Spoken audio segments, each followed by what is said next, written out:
Whew. I think it might. I think it might be time to pop the bottles. Popping bottles. I did not expect this. Did not expect this at all. D, we good? Oh.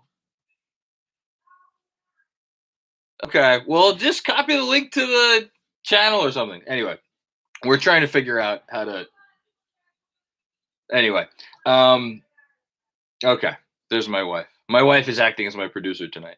Because we didn't expect this. Usually me and Andrew, we talk about everything, about all the possibilities, like, oh, maybe we'll go live, this and that. Not tonight, because the Celtics were playing the fucking Cavaliers, who are tanking and are not trying to win games. And yet they won this game. They won this game somehow against the Celtics, because the Celtics are in complete disarray and half of their team is injured. And they won. And the Cavs won, and the Celtics lost. And the Knicks are going to the playoffs. The New York Knicks are going to the 2021. The Knicks are going to the playoffs. Hell yeah. Oh my God.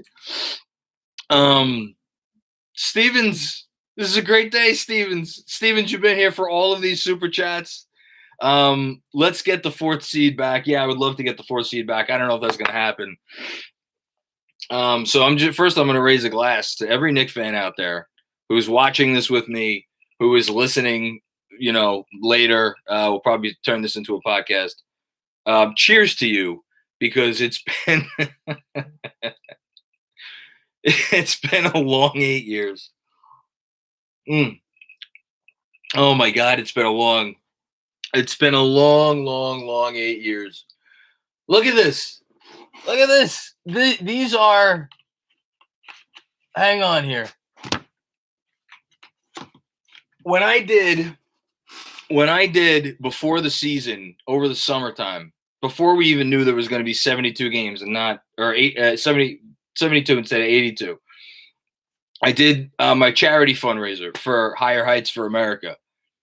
And everybody who came on, I asked them to make a prediction. And this was based on 82 games. And these are huge Knicks fans who donated money to appear on the Knicks Film School Podcast. Optimists all the way. And here are the predictions of for an 82 game season: 30, 32, 39, 36, 40, 31, 40, 35, 42, 38, 37, 28, 28, 32, 34, 40. Claudio said 37. Jeremy Cohen said 32. We blew it all out of the water.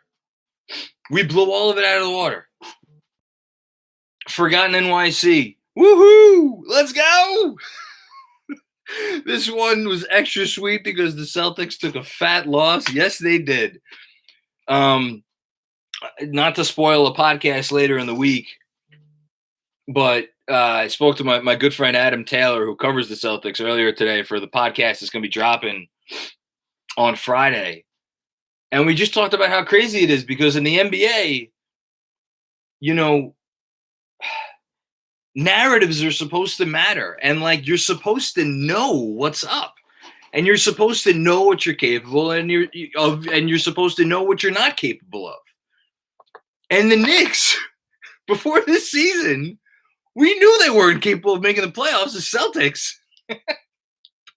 the Boston Celtics of fucking, Red Auerbach and Bill Russell and Larry Bird, and Jason Tatum and Jaylen Brown and Kemba Walker and President Brad Stevens and can do no wrong Danny Ainge. That was the team. That was the team that was going to, make some noise, if anyone.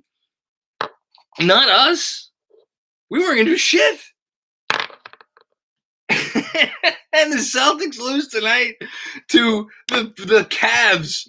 Thanks, by the way, once a Knick, always a Knick. Damian Dotson had a huge three down the stretch of that game when it was actually still a game. Oh, my goodness gracious. I feel like someone who just won an Academy Award and did not think that they were going to win, so they don't have a speech prepared. Anyway, and look, here, let's call a spade a spade. We all are optimists. We all believe in this team. I mean, they've proven it to us, right? Over 69 games. They've proven it to us that they're real. Like the other shoe's not going to drop. But for anybody who hasn't seen the injury report from earlier today, Rose, questionable, sprained ankle. Quickly, still questionable. Alec Burks, still questionable. Reggie Bullock, questionable, sprained ankle. That's 4/5 of our usual backcourt rotation. I'm putting Barrett aside for now because he's really he's more the small forward. That's 4/5 of the backcourt rotation, and the other fifth is Elfrid Payton, and he doesn't even count. So they all might not play. So if you're telling me we were going to have to go down the stretch and win a must-win game against a decent Spurs team, a decent Charlotte team, or the Celtic team, without any of those guys, relying on Elfrid Payton to play 30 minutes of solid basketball, relying on Kevin Knox to start at small forward.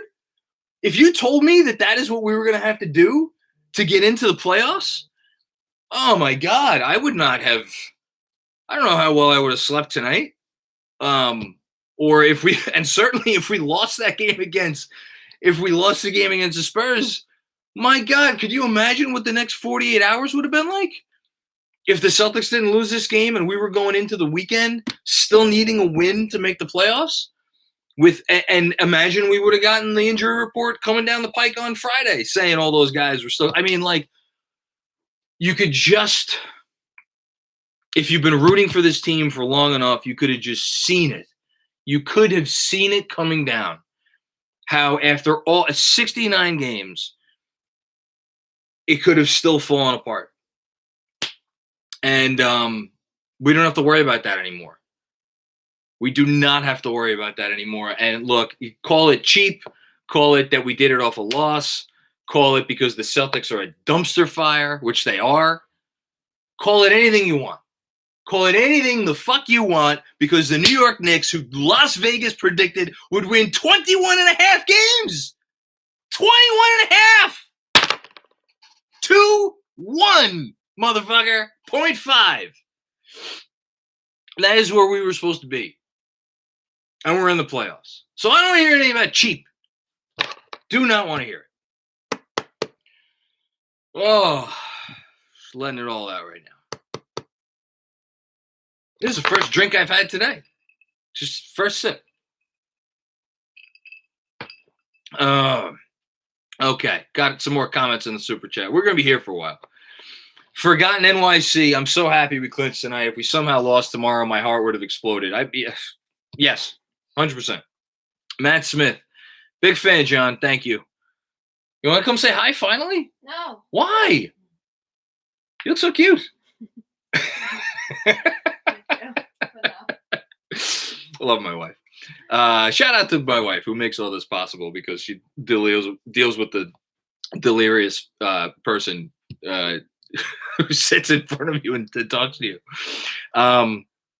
Sorry, Matt Smith. Big fan, John. I believe the Spurs are officially locked into the 10th seed after results tonight. Maybe they help us out with some rest. Yeah, because I believe the Pelicans they were losing. Did the Pelicans lose? I honestly, I'm a little bit out of sorts. I was flipping between the Wizards game and the obviously the Celtics game throughout the entire evening. So I am not privy on the latest tiebreakers and scenarios and whatnot. Personally, the Spurs, do I think they're going to rest guys? No. I mean, maybe Pop does. Who the hell knows? It's Pop. No rhyme or reason. Either way, like even if the Spurs rest, like Spurs are good. The Spurs can they kicked the shit out of us last time. Andrew German, is there any chance of all four of Rose, IQ, Reggie, and Burks are out that we can still that we can still bench Elf asking for a friend? Well, how would you still bench Elf? You would probably start Frank, start RJ at the 2, start Knox at the no. What I would expect at this point. So let's actually let's bring it back to reality. I think Andrew woke up. Legit passed out on the couch. We hear. I love you, Andrew. What I expect them to do, I don't expect any of those guys to play tomorrow. Well, actually, I shouldn't say that. I expect that. Let me rephrase that. I shouldn't say that. I expect that the Knicks will approach tomorrow and the weekend, quite frankly, with not just an abundance of caution. I would expect them to approach it with an overabundance of caution. Which is to say, if they think even remotely there's any chance of any of those players going out and making whatever the injury is worse, we will not see those players at all. And I don't think that's, Thibodeau being like, bring on the Bucks or the Nets. It might be the Nets, I guess, or what, any of that shit. I just think this organization has been very good this year about, making sure its players are not going to be put on the court and not be put in positions where they can further hurt themselves. Say what you want about how much Tibbs plays his guys. They have been extraordinarily cautious with how they have handled injuries this year. So, but I don't know. Maybe some of those guys, give it a go before pregame and they're good. Regardless, if all four of those guys are out, I would expect it to be Elf, RJ, Knox, Randall, Noel, and then Frank to essentially be the backup point guard, but also the backup wing, and have Frank play like 35 minutes, and then Obi and Taj get their usual allotment of time, and then he'll close the game with whoever is having a better game of Knox and Frank, probably Elf, but whatever, it is what it is. House money. Let's talk briefly about tiebreakers and what happens from here. So right now, one more question in the super chat before I get to that. Robert Cross, can Frank overtake Peyton so Elf can stay on the shelf the rest of the way? I wish that were the case. I would be, for me, here's what I think could happen in the playoffs. I think we could get Elfrid Payton as like a starter emeritus, where he's playing 3 minutes, 4 minutes, maybe 5 minutes, gets taken out, maybe the first opportunity that he gets to sub somebody in. And then you see Burks, quickly, whoever. And then maybe at the start of the second half, you see either Rose start the second half or Burks start the second half or quickly start the second half. And then Elf just remains on the bench. I think, realistically speaking, I think that's the best we could expect. Chicken cullets all around. Yes, Miller Corrigan. That's my guess. But who knows? Tibbs has surprised me already. Corey Giordano.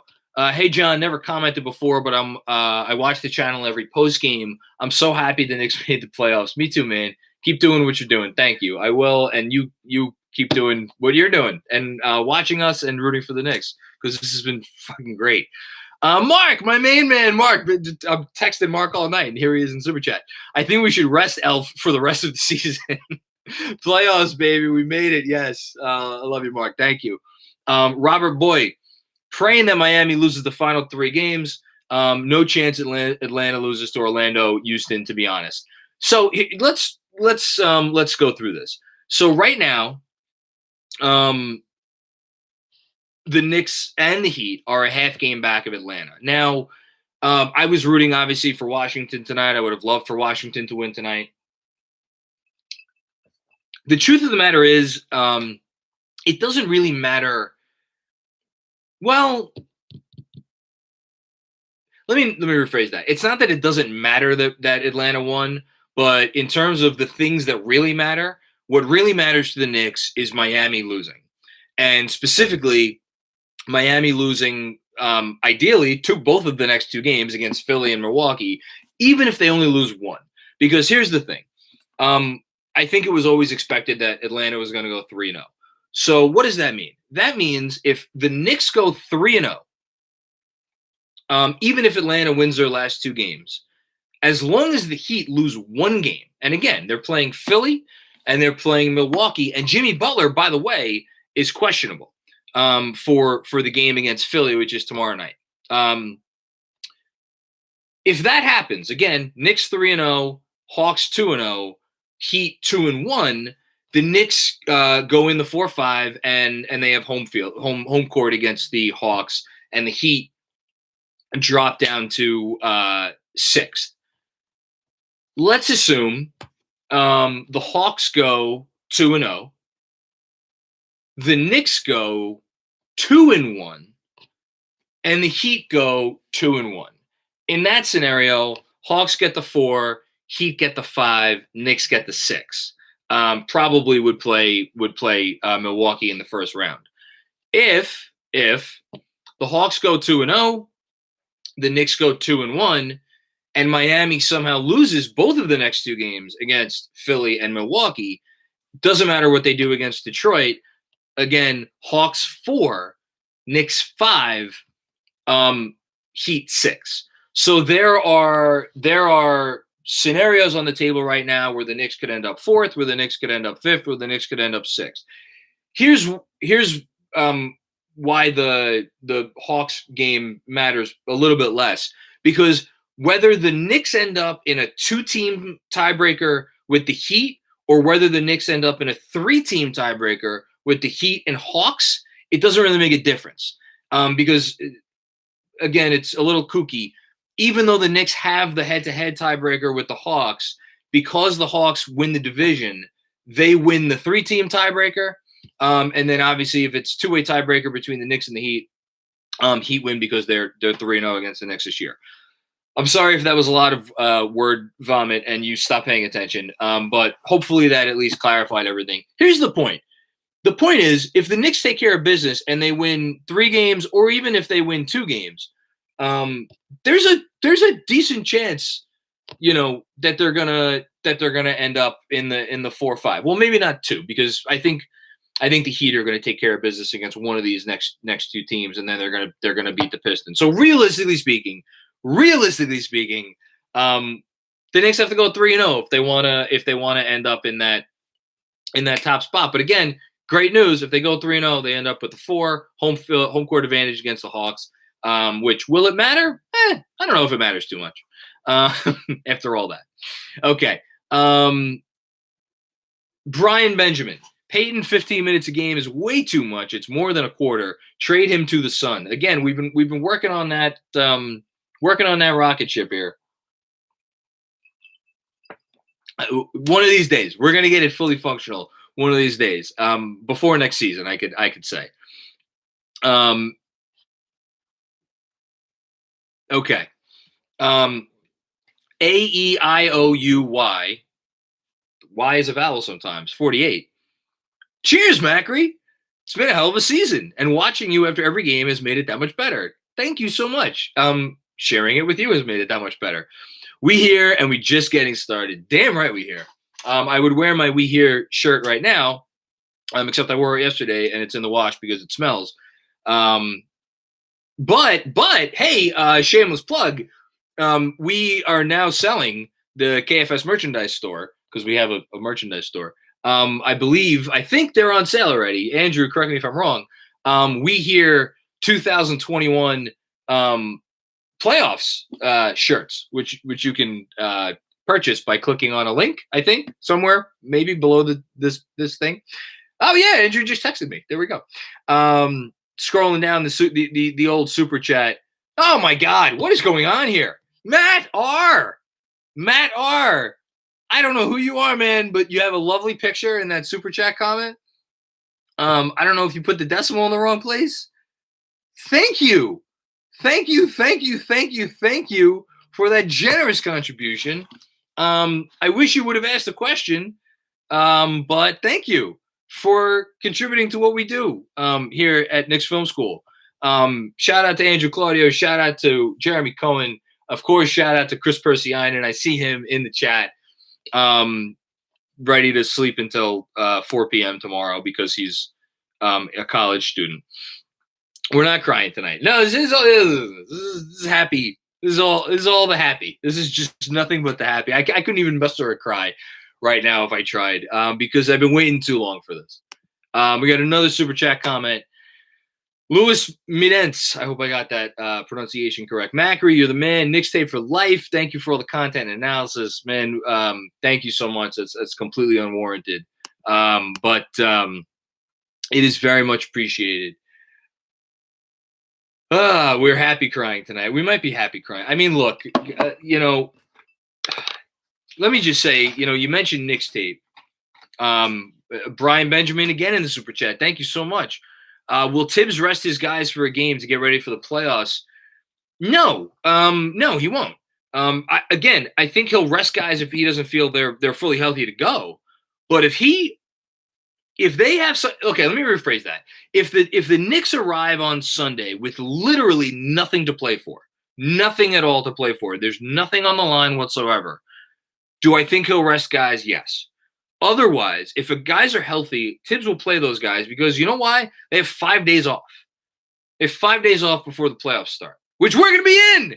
Fuck yeah. Yahtzee. I'm sorry. I'm just losing my mind. Yeah, that's my answer to that question. You play to win the game. Look, Knicks tape. The name of Knicks tape was just invoked. Knicks tape obviously refers back to the 2012-2013 team. Very special team around here. Very special team around here for a lot of people. I think a lot of fans under the age of 30, that 2012-2013 team really takes on a very, very, very special meaning. And I remember it. I don't think I've ever told the story before.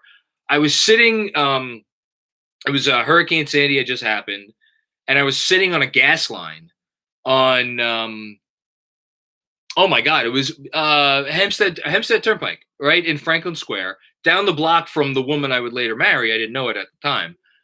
I was waiting on that fucking line for 3 hours to get gas, and I had to listen to the entire Knicks Heat game on the radio, and the whole time I had to pee so bad that I actually peed in an empty bottle in the passenger seat.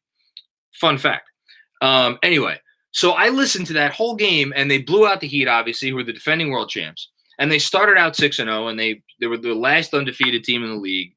And then that whole season, even though they were like 500 for half of it, was like it was blessed. It was like, oh my God, we're a great team all of a sudden. Andrew Claudio asks why. Why? Because I'm me. That's why. And that season was extremely special. But it was like a comet in the night sky. It was gone almost. It felt like to me it was gone almost as soon as it was here. And for me, it never felt like building block one, where we were just going to keep building on top of it. The whole thing, because of the ages of a lot of the players, it felt a little tenuous. And so, like, while I love that team, and that team is very special to me, it almost, looking back, it almost feels like a blip on the radar.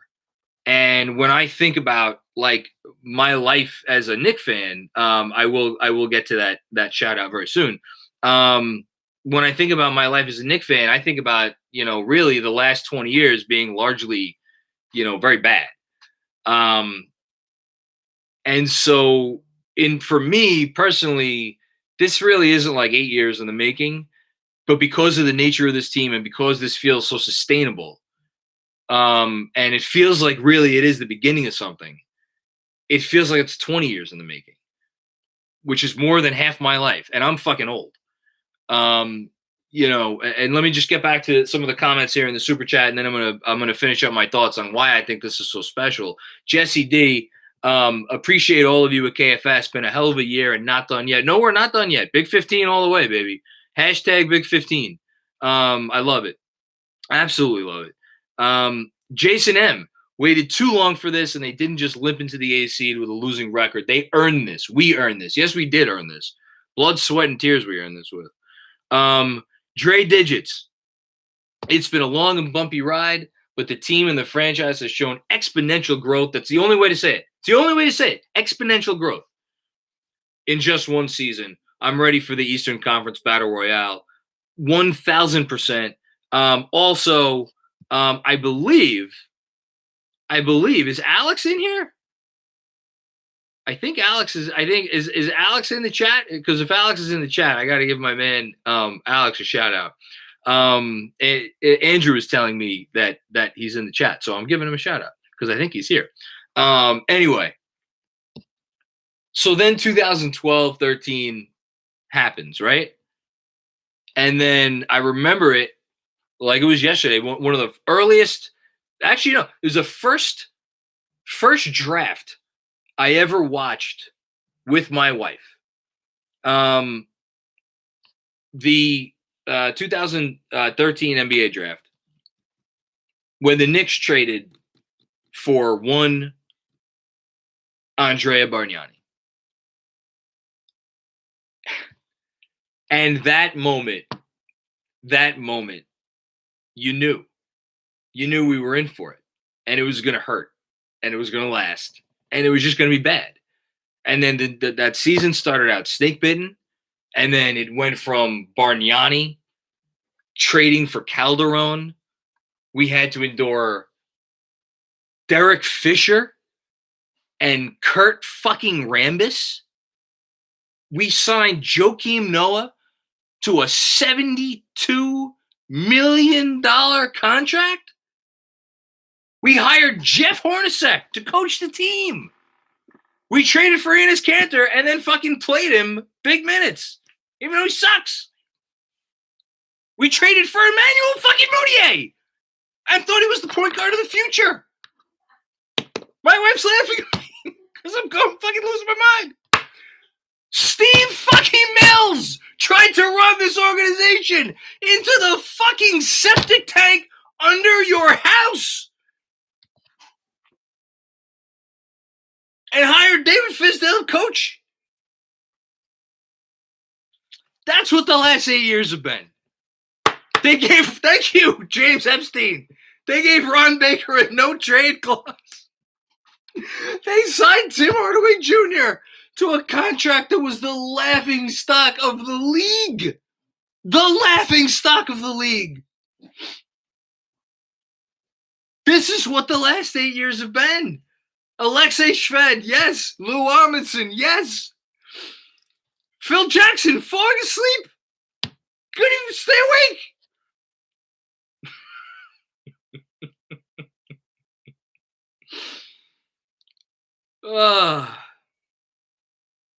Yeah. Yeah, we've been through it. Yeah, I mean, everybody pointing out stuff. I mean, you can go on and on and on. But we're here now. Hold on. Andrew's telling me I have to zoom in on something. Oh, here we go. The Cerrone Almagro family. Can you please give me a shout out? My name is Alex the Fourth. Been a Knicks fan my whole life. Okay. Shout out to you. There we go. I'm not reading that out loud because I'm going to get canceled. Thank you to Andrew for typing that in there. Okay, catching up on the super chat. Jordan Montero, is this the real life? Bohemian Rhapsody. No, it's not. Do you think Robinson will be back for the playoffs? It's a great question. I have no idea. I have no earthly clue. I have no inside info. I can't even wager a guess. My gut feeling for a while now has been that we're not going to see Robinson again this year. But at the same time, if he's healthy, I don't think it's crazy to think that. But we'll see. We'll see. Sean Ahern, what's going on, Sean? Been on the post game this entire season. Thank you so much for joining and watching. But you have no idea how much we appreciate it. We've gone from there's something here to we here. We're all the Big 15. Bleacher Report, just Knicks community is going off after we're in the playoffs. Okay. I hope I'm not on there. Luke Shamoon. Shamoon? Thank you for everything you do for the fan base. Stop it. Come on, guys. For everything you do for the fan base day in and day out. We love you. I love you guys. Seriously. I hate fucking everybody. Ask my wife. I don't like anybody. And I love all of you guys because you get it. Nobody else fucking gets it. Nobody else like how can you care so much about this stuff? People see me and they meet me and they're like, man, you're a smart guy, this and that. You could do different shit. Why you care so? Why you spend all your time writing about this team and podcasting about this team and talking about this team? You know, it's like, it's a cute little hobby, this and that. Fuck off. You guys, man, you guys make this worth it because I know I'm not doing it by myself. I know I might be crazy, but I know all of y'all are crazy with me. That's why the Celtics lose tonight. We're in the playoffs, and we're all here celebrating this together. That's what makes it special. That's what makes it unique, and that's what makes us the best fan base in all of sports. Because we do it together, and we never give up. We've had that history together. When any other sane person would have called it quits a long time ago. And we never thought twice. Never thought twice. So thank you, Luke, for those very kind words. I scrolled past the Lamar Odom comment again. Lewis Midends again. Long way from the missed Cole Aldrich hook shot that broke the damn backboard. Yeah, we have come a long way from that. Robert Cross, just want to say D Rose can't possibly get enough credit. I'm going to talk about D Rose in a second. Stevens Guillaume, damn, we've been through some shit. You're goddamn right, we've been through some shit. Shout out, I see Vivek's here in the chat. Seeing a lot of names that I've seen all season long. Stanley, man, salute to Scott Perry for signing Alfred Payton and Mario Hezonja. At least Hezonja could play defense and pass the ball. Travis Ware, Jonas Plout with the Sam Dallenberg shout out. Jonas, thank you for being in the chat all season long, my man. Zolo J, thank you for contribution here. I was a freshman in high school the last time the Knicks were in the playoffs. That means you're a lot younger than me. That was also the year I fell in love with the Knicks. I've been waiting for this again. Let's go Knicks. Yeah, man. I mean, 2012-13 was the year. I mean, that's funny. It was the year I fell in love with my wife. And we watched that season when we were sneaking around at various what was that? What was the bar? The name of the bar? Something Moon, right? I hope my wife remembers. We used to go to this shithole bar in some Long Island town and get drunk on like Sunday and Saturdays and watch the Knicks. And that was how we spent our 2012-13 season. And I wish I remember the name of the bar. My wife will remember the name of the bar. And then we upgraded for the playoffs. We started going to Applebee's because that's what you do when you upgrade on Long Island. You go to Applebee's. Don't go to Long Island. Anyway, what else we got here? Ronald Glover with the Clay Anthony Early shout out. Picked how many spots ahead of Nikola Jokic? Howl to the moon. That was it, right? I think it was Howl to the moon. My God. Bringing it all back. Moon. Oh, no. Was it Moonlight Pub? No, I think it was Howl. You sure there was no Howl? What? I'll trust my wife on this. If she says it's Moonlight Pub, I'll believe it's Moonlight Pub. Whatever. It was a shithole. That's where I spent most of 2012-13 watching this team. Sasha Vujacic. Man, Ronaldo Balkman. Yeah, that's right. That's the Fordham bar. That's what I'm getting confused. I've been to that bar too. Anyway, let me talk about Derrick Rose. Because I feel like this season we've spent so much time on here. I've come on here and I've talked so much about Tibbs and all the love in the world to Tom Thibodeau. Talked about Julius Randle, most improved player, all NBA team, should be on MVP ballots. the whole thing. We've talked so much about RJ Barrett, his progress, how he's just fights through everybody's expectations for him and completely exceeds them. And obviously become a dead-eye three-point shooter and the whole thing. We've spent so much time talking about Immanuel Quickley, how he's the steal of the draft, how we love him. He's a foundational piece, a fixture. We've talked about Leon Rose. We've talked about Worldwide West. We've talked about Alec Burks. We've talked about Reggie Bullock lately. I feel like I haven't taken the proper amount of time to just sit down and really sing the praises of a guy who, when the rumors came out that they were going to trade for him this year, my first reaction was, why? Why? You know, because I, like a lot of people, I was like, we have Immanuel Quickley. Immanuel Quickley should be running backup point guard. Why do we need another backup point guard, especially one who's old, especially one who hasn't even been good around the rim this season? It's supposed to be the one thing he's good at. He hasn't even been that good at that. You know, I remembered the defense was not great. Couldn't have gotten better, right?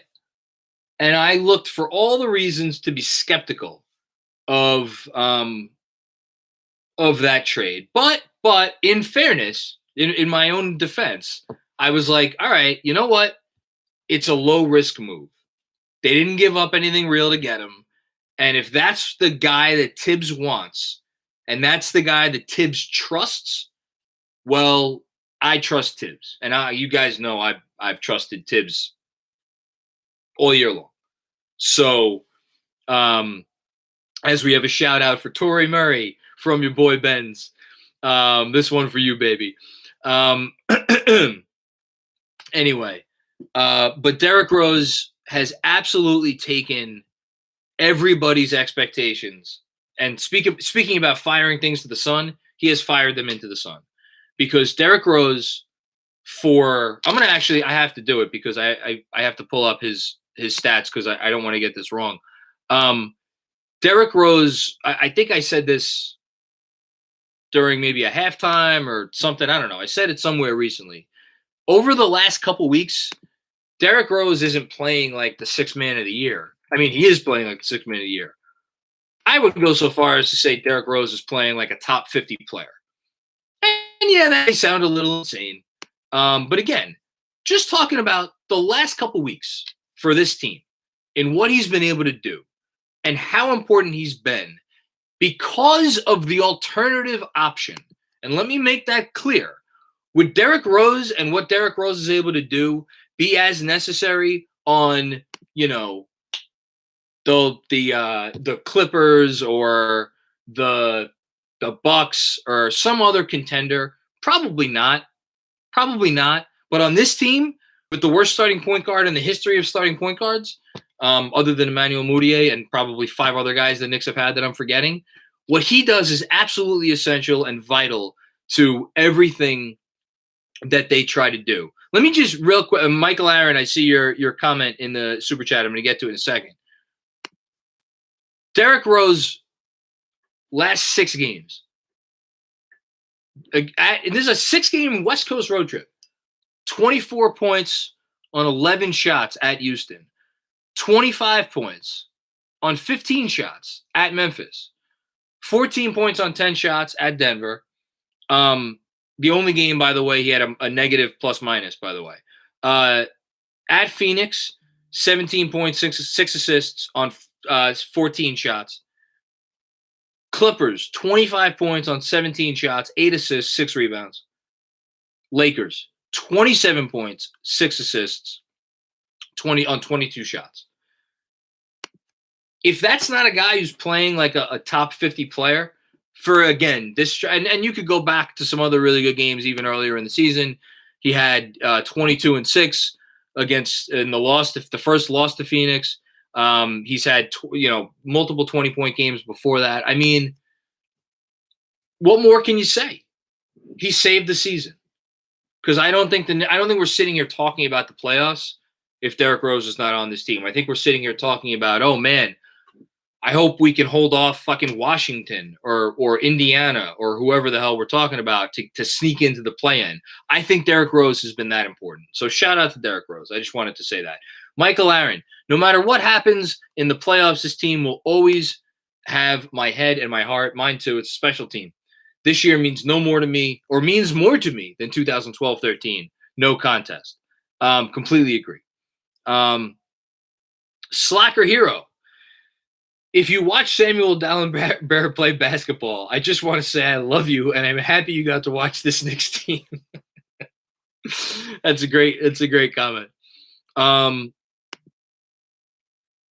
And what else? Oh my gosh, Vivek, you're too much, my man. You're really too much, Vivek. Thank you so much, Vivek's. Let me just shout out. Back in the day when it was the website, when it was the Knicks Film School website. And I was posting stuff every day, and JB was doing basically doing the Twitter.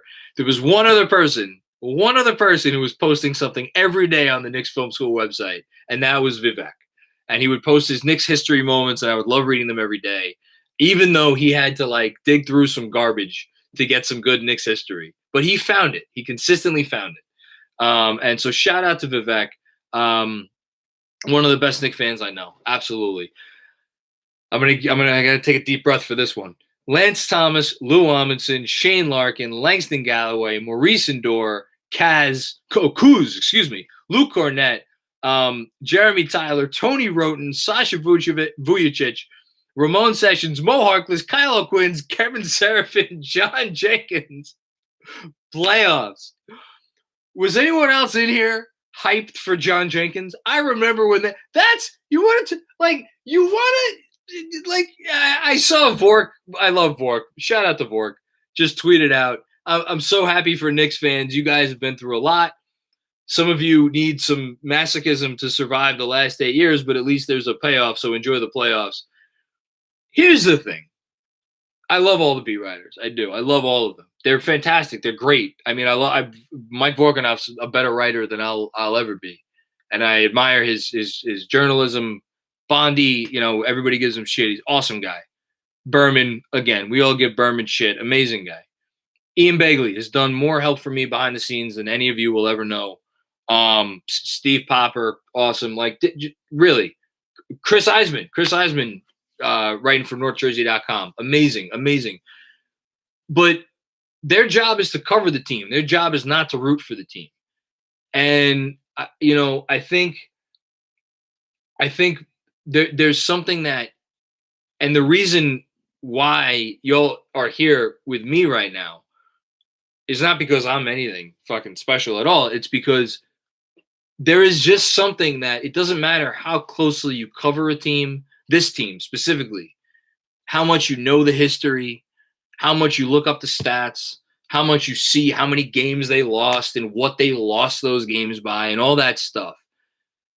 Unless you have sat down and saw a tweet that said the Knicks are signing John Jenkins for the rest of the season, and you've gotten genuinely excited because you're like, ooh, John Jenkins, maybe he's really good.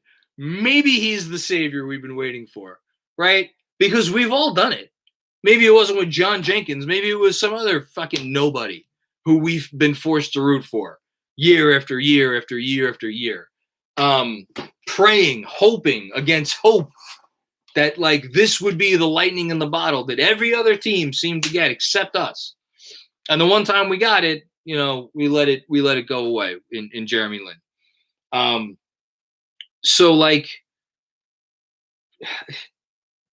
Again, there's something special about this fan base. There's something special about this fan base, and everybody should be proud to be a part of it. And nobody tonight of all nights should feel like you this is the night to celebrate, and we all deserve this. We all deserve this because this is what fandom is.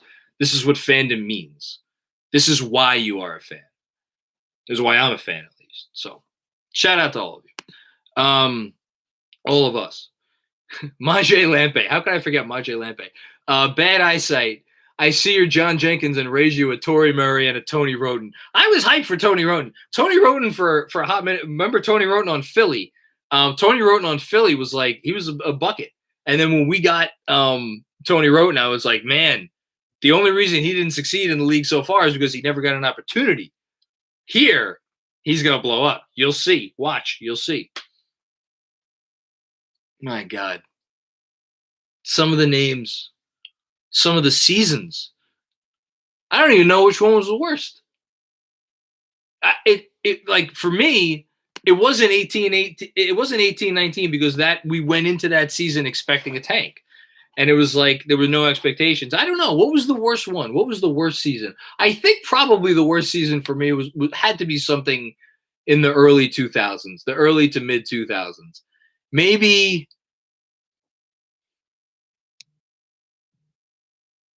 I might have to give it to the Larry Brown year. The Larry Brown year was bad. That was rough. That was harsh. How much money did he get paid for 23 wins?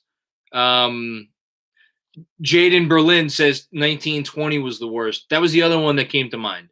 2019-20 was fucking brutal because of the expectations that had been built up for us the year prior. And then to undergo that season, with just, I mean, it felt hopeless at times last year. It felt hopeless at times last year. Anyway, what did I say? Jaden? Oh, sorry, Jared Berlin. My apologies. 18 million for 23 wins. Thank you, Vivek. I knew you would get it. Robert Cross. Thanks to Mrs. Macri for sharing John with us. Thank you, Mrs. Macri. This is for chicken cutlet of your choice, Big 15. I gotta eat something. My wife is exhausted all the time because she has to watch two kids because I'm busy doing this shit. So she passed out tonight at about 7:00. I had the baby on my chest flipping between. First, I was watching the Washington game, and I was flipping to the Celtics game, and I was starting to get really hungry. I'm like, man, I want to go heat up some chicken. But I didn't want to wake up my wife. Now that my wife is up, you better believe I'm gonna heat something up. Probably gonna be a chicken cutlet. Anyway, so thank you, Mrs. Macri. David Crockett, that one hits hard. Was that the low point? Annika Brown Sanders, was that the low point? Might have been the low point. Yeah, might have been. Here's the thing. Whatever your personal low point is, you're not wrong. Because it hits differently for different people. I mean, shit, if you're someone who's been a fan for a long time and you tell me one of the ways one of those 90s seasons ended was the low point for you, I mean, I would believe that, even though, those are the glory days now. Reese Armstrong in the super chat here. Brandon Jennings, Ron Baker, Jared Jack. Yeah, so many, and now we did it. You make great stuff, rooting for the Knicks, not covering it. Keep doing fans. I'm not gonna change doing what I do, man. I'm not gonna stop either. So, again, honored to be able to do it, privileged to be able to do it. The whole thing. All right. It still hasn't hit me. We're going to the playoffs. I honestly, can I just be honest with you guys for a sec? I don't even care that whether we're the 4th or the 5th or the 6th seed. I really don't. The only team I really don't kind of want to play is Miami. I don't want to play Miami. But whether we're the 4 or the here's the thing. If we play Miami, it means we've made it up to the 4 or the 5 seed. But I actually don't even think Miami's in play, because for Miami to be in play, I have to talk this through for a second. For Miami to be in play, for us to play Miami in the first round, that would mean, I think, that the Hawks would need to go. If the Hawks went 1-1, no, the Hawks would need to go 0-2. I'm pretty sure the only way that the Knicks could play Miami in the first round is for the Hawks to go 0-2. If someone who is a little bit more clear-minded than me at this point can feel free to correct me if I'm wrong, but I'm pretty sure the only way the Knicks play the Heat in the first round is if the Hawks lose both games.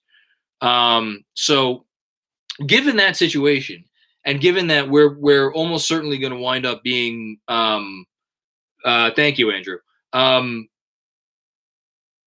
Jason M. No, the Hawks go 1-1, and the Heat and the Knicks win out.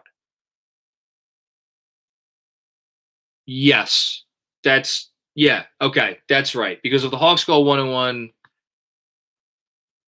yeah, okay, then we would play each other. You're right. Yeah, good call. Thank you. Who was that? Jason M. Thank you, Jason M.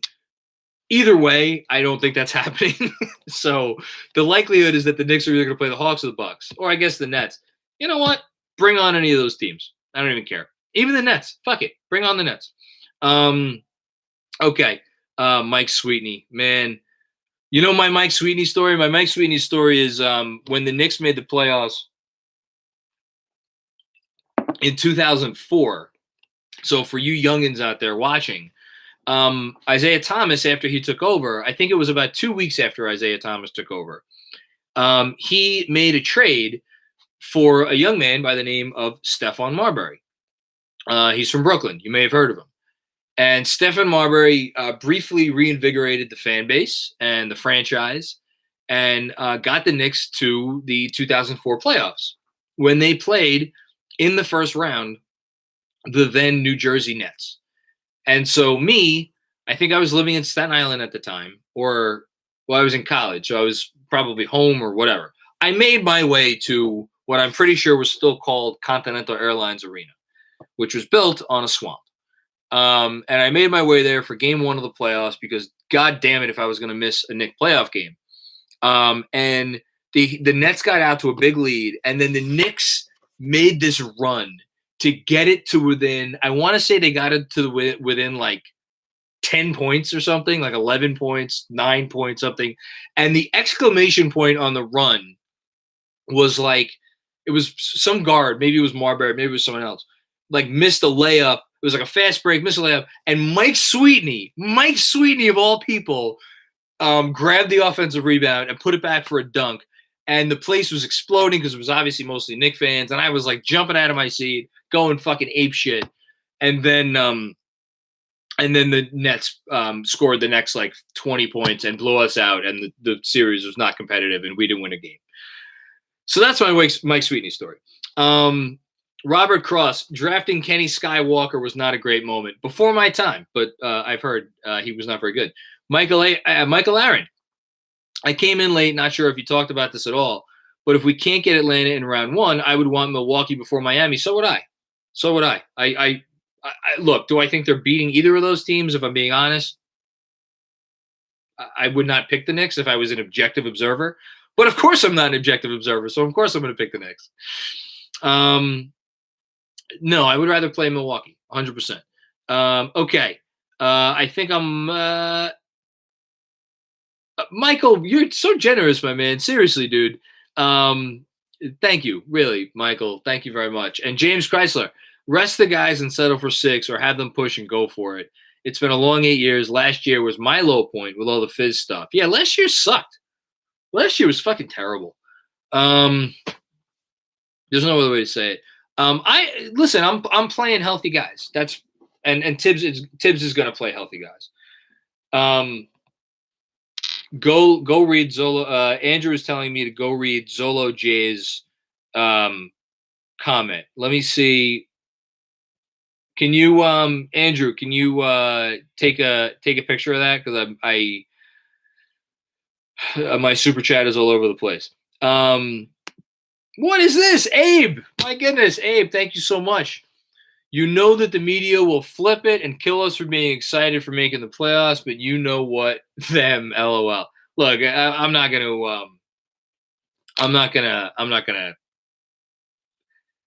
We are fans. We treat this stuff differently than the media. If any media people like, but here's the thing: if you're in the media, you're not a fan, so you don't. You don't get it, right? So like if you're if you're a media person and you see this group of people who have been through 8 years of utter shit get this morsel of bread and they're going ape shit over it, you're going to look at those people and you're going to be like, what is wrong with them? Because you don't get it. You're not a fan. You're a journalist. It's a different job. I'm not going to fault them for not getting it, but it is what it is. And again, these people are the people that cover this team. I really do. I have all the respect in the world for, and I appreciate them because they've all. It may not matter to some of you, but they've all gone out of their way to help me out over the last couple of years as I've been trying to make my way doing this stuff. So, they're nothing but good things to say about all of them. Now I see it. Zolo J, I missed you before. I remember getting hyped when Ron Baker would come off hitting a couple threes. Man, I love that Ron Baker. That first season of Ron Baker, I was all about Ron Baker. And then the player option happened. Yeah, is what it is. Okay. I'm going to read some more comments in the chat, and then I'm going to go work on a newsletter for tomorrow. Thrill 'em Guns. Finally, Mac, we can say we're a playoff team, bro.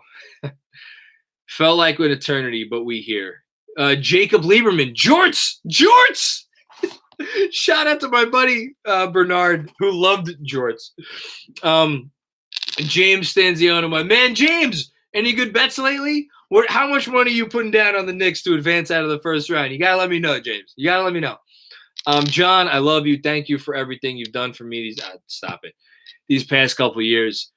Through some hard times, you've always been a great distraction. Come on. Don't forget Isaiah Hicks. Two-way. We used our two-way on Isaiah Hicks. Why? No fucking clue. Henry Ellenson and Troy Williams. Can I just, again, Henry Ellenson. We have a story for all these guys. Henry Ellison signed with the team. What's the first thing this asshole did? This asshole went on Real GM, looked up. Who's Henry Ellison's agent? You know it, baby. You know who Henry Ellison's agent was. Same guy who represented Kevin Durant. Same agency. I was like, that's it. Done deal. Doing a favor to Jay-Z. KD's coming to town. When we signed Henry Ellison, I convinced myself in that moment, icing on the cake, KD's coming, baby. This is what we needed to do. This is what we needed to do to get ourselves to the next day.